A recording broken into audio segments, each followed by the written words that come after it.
Nasa edad 2 hanggang 9 na taong gulang ang mga batang nasa klolohan ng National Bureau of Investigation matapos nilang mabisto ang mag-asawa mula sa Taguig na ibinubugaw online ang mga batang ito na kanilang mga anak. Ang ilan sa mga ito, mga anak pa ng kanilang kapitbahay.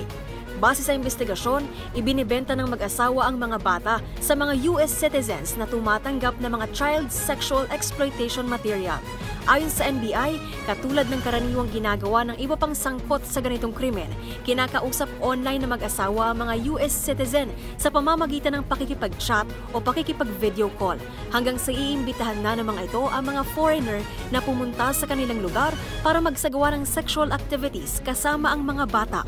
Haharap ang mag-asawa sa mga kasong paglabag sa Republic Act 11930 or Exploitation of Children and Exploitation Materials Act, gayon din sa Expanded Human Trafficking Act at Qualified Trafficking. Kung mayroon pa kayong nakitang ipinagbabawal na akto o kaya naman ay mayroon kayong reklamo, itag nyo kami sa DZRH. Hoy! Bawal yan!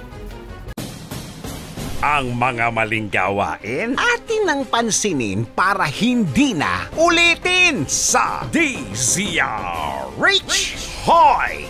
Bawal yan!